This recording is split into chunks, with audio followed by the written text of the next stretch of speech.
People often get really excited about the money they can potentially make after college, and just in general, the life that they can live with the potential money they can make. But the truth is that there is a major reality check when it comes to your finances after college or after high school. You may not be making as much money as you think, and today I'm going to give a breakdown of that. So in today's video, I'm going to be giving an example of what it is like to make $75,000 right after college. And I will be going based off of Nevada income, because in Nevada, they do not have income tax. That is where I am. That's where I landed right after school. Okay, so as we go through this, just a reminder, I'm going to say it again. This is an example of somebody making $75,000. The average in the United States of America for what people make right after college is anywhere from $50,000 to $70,000. So this is above average, keep in mind. Okay, so we're gonna start off by taking 75,000 divided by 13. Right off the bat, you're probably wondering why we're doing divided by 13. It should be divided by 12, right, to get your monthly pay. Well, the truth is most companies do what is called a bi-weekly pay rather than a bi-monthly. Bi-weekly pay means you get paid every 2 weeks, and this equates to 26 paychecks a year. There are some companies that do what is called bi-monthly pay, which is a paycheck usually on, for example, the 1st and the 15th of every month, and that equates to 24 paychecks. So some of the key differences between this is that if you are bi-weekly pay, you will have 2 months out of the year where you get an extra paycheck that kind of feels like a bonus, but you're getting less on all of your other paychecks. If you're on a bi-monthly pay schedule, that means you're getting more on every paycheck, but you never get that third paycheck on any of the months out of the year, which kind of feels like that extra bonus. So back to it.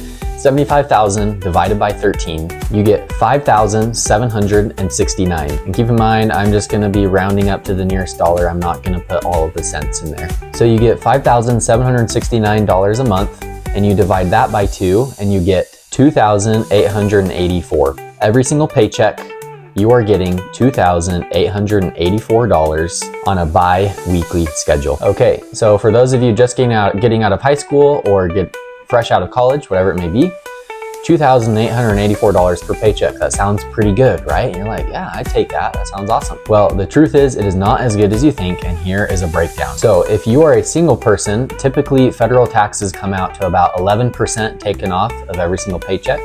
If you are married, it's about 6.5% to 7%, but we're just gonna do 7% for this video to keep it a little more simple. And I am married, and so I'm gonna do 7%. So 7% of 2,884 comes out to about $202. This now leaves you with only $2,682 left in the month. But wait, there's more. They take about 6.2% out of every single paycheck as well for Social Security, which taking 6.2% out of your $2,884 per paycheck is about $179 per paycheck. So now you take that 2,682 minus the 179, and now you have $2,503. Okay, so still not too bad, but wait, there's more. You've got to tack on Medicare tax as well, which is about 1.45%. And so that's another $42 out of your paycheck. And now you are at $2,461 left. Okay, still not too bad, right? So that is all for taxes, but we still got benefits, which we all need as far as health insurance, dental, vision, 401k. But that does take money out of your paycheck. So for my family, health insurance was about $240, which if you take 2,461 minus 240, you are now at 2,221. Then you also take out dental and vision, which is probably anywhere around 25 to 30 bucks, but we'll just say 25. Dental and vision is not that expensive, and if it is expensive for your company, there's something wrong. So you take $25 out, and now you are at $2,196. A lot of companies as well do what is called a 401k match. So if you put 5% of every single paycheck into the stock market, they will match that same amount, dollar amount, up to 5%. So it's basically free money. So once again, taking 5% of the gross amount per paycheck, that's about $144 that's gonna come out of every single paycheck.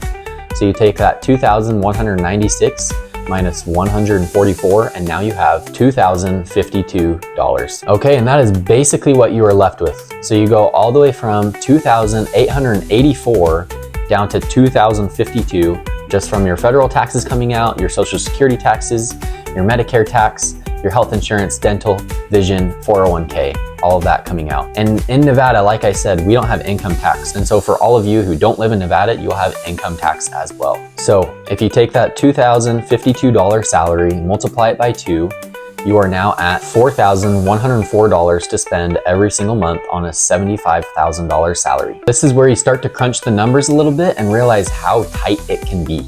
What I'm gonna do now is break down basic living expenses. This is just to show kind of what it would look like right after college or after high school. You're making about this much money, and a reminder, this is more than the average, but just to kind of show what your life could look like and how much you would be saving every single month. Okay, so in Reno, Nevada, the typical 2-bedroom apartment price is about $1,620. So you take your $4,104 that you have to spend every single month, subtract $1,620, and now you have $2,484 left for the month. When I looked up the average spend for a couple on groceries right after college, it's anywhere from $615 to $963. And so for our sake here, we'll just go ahead and meet in the middle and say that groceries cost about $788 a month. So now you take your $2,484 a month minus your $788 on groceries, and you now have $1,696. Car insurance is probably gonna be around $250 a month, especially if you have 2 cars, you're younger, and also if you have a newer car. Yes, newer cars are more expensive to insure. So probably around $250 for car insurance. So you take your $1,696 minus your $250 of car insurance, and now you're at $1,446 left for the month. Let's say your commute to work is about 15 to 20 minutes every single day, and your significant other, they don't drive as much as you because they don't go to work every single day, but they do have a car as well, and they are out running errands. So gas is costing you guys about $200 a month. So now you take your $1,446 minus your $200, and you are now at $1,246 left on the month. Google tells me that a couple right out of college on average is spending around $375 a month on eating out. But I'm going to be a little bit nice here and just say you're spending $250 a month on eating out, not $375. So now we'll take your $1,246 minus $250 of eating out, which leaves you with $996 left in the month. The average person who graduates college also has debt, and this can range typically anywhere from $200 to $800 a month. Once again, I'll be nice here and go a little bit less than the median and say $400 a month. So you take your $996 minus $400, and now you are at $596 left on the month. Utilities can range as well, but typically it is around $200 a month in an apartment. And so now you're at $396 a month. You probably have a phone bill that's around $75 a month. So now you're at $321 a month that you have left to spend. On average as well, people spend roughly $90 a month on subscriptions. So you go from 321 minus 90, and now you have $231 left on the month to spend. Okay, let's go ahead and take a breath. You've been able to save a whopping $231 a month on a $75,000 salary right after college. But this doesn't even include investing, doing anything fun that you want to do, going on trips, whatever it may be. There are so many things, car maintenance, and you only have $231 left to spend on all of those things. Oh, and a couple other things I'm thinking about is life insurance costs or gifts for the holidays. Okay, I'm also not saying all of this to scare you, but just to make you guys aware, for those of you who don't know, that life after college may not be everything that you think it is.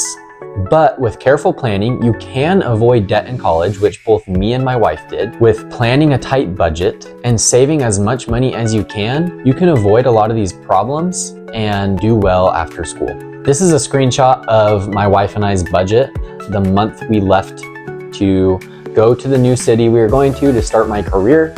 It looks pretty bad here just because I was at a low-paying job and I didn't work that much at that job, and then also it came from the high expenses of moving. But here's kind of a sample budget of what we do to keep track of our expenses every single month. What I do know is that with the right mindset, you can set yourself up well financially after college. There will be future videos to come about moving forward in faith, knowing that no matter what happens, you're gonna be okay. And even though it can be pretty daunting and scary in this financial regard, we can overcome. If you have more questions about this topic of how to navigate this sort of a situation where it's really tight after school and it wasn't what you expected, feel free to comment, reach out to me.